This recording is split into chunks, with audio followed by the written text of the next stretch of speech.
Hey everyone, Uncle Gary here. We're going to put a backsplash on in my kitchen, but first I got to add a couple of outlets and a switch for the under cabinet lighting because you can see how dark it is. And when you add this under cabinet lighting, man, does it brighten things up. Now there's where I want to add one outlet. There's where I want to add the outlet and switch, and I'm going to put the outlets for the under cabinet lighting in the cabinets themselves to be hidden.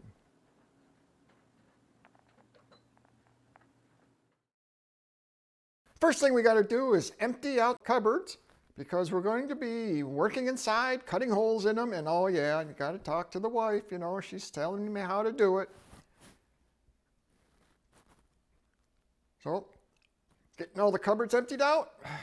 There we go.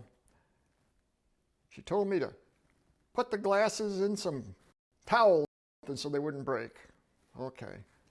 Well, let's keep this area pretty clean. Got to put down some drop cloths. A clean job site's a happy job site. Yeah, the first thing I'm going to do is take off the cabinet doors. I like to put the screws back into the door so I don't lose them.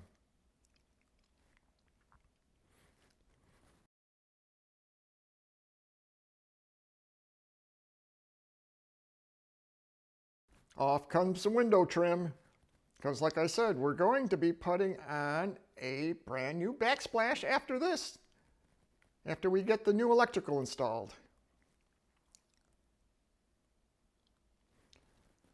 Get my tools set out, all my equipment. Makes it easy to find if I'm not running around the house or the barn trying to find all this stuff. Pretty sure I got a lot more than I'm going to use. But I've got old work boxes here, switches, outlets. Time to turn the power off. Oh boy, I have to squat down for this. Hey, the easiest way to check to see if I actually got the right breaker turned off before we mess with the electricity, because electricity will kill you.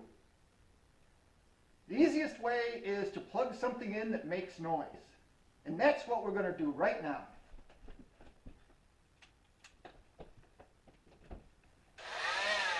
Not going to mess with that one.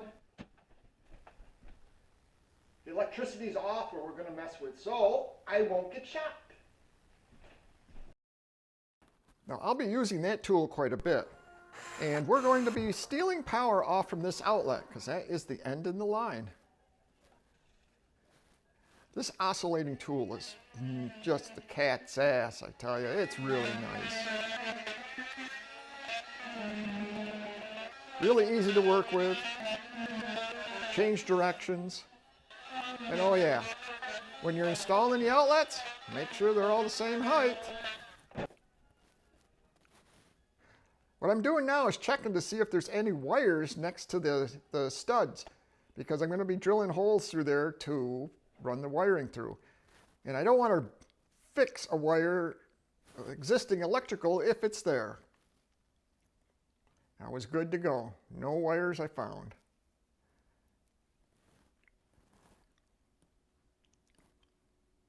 Now we're going to be using under cabinet lights that actually plug in and then run in a daisy chain. So I decided to put the outlet up in the cabinet so you won't be able to see the outlet.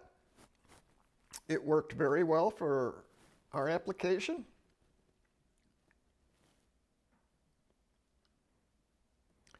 Yeah, you got to trim it. Now this is an old work box.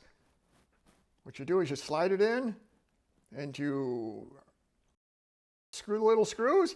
These tabs, these little ears flap up in the back and it actually pinches it to the drywall in the cabinet. These work excellent.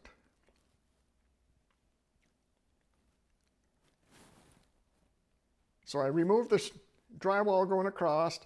I pulled the wires. Now you notice there's two wires because I am actually running an outlet to this side and the under cabinet lighting is going to be on a switch. See what I'm doing now? I got a little bit too close to the framing stud. I had to trim it out a little bit to make my old work box fit in there.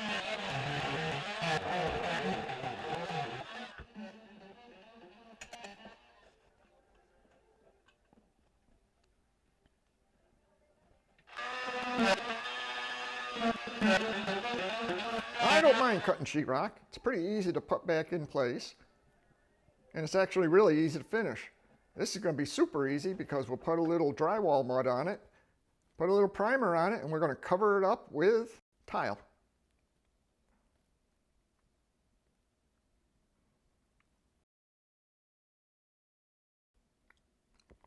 Here I am hooking up the switch outlet combination.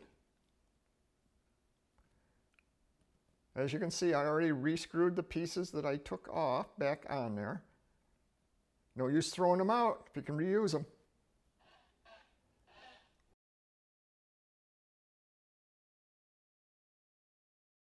Now I got everything hooked up, I turned the power back on, and I double checked everything.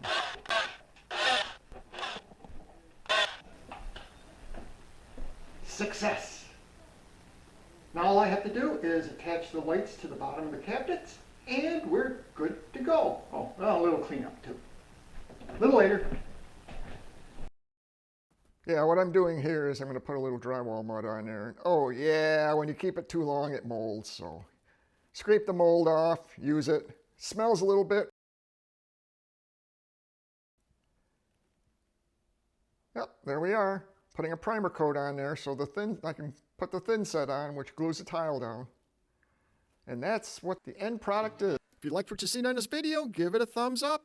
And the next video is going to be about the backsplash that we installed on there.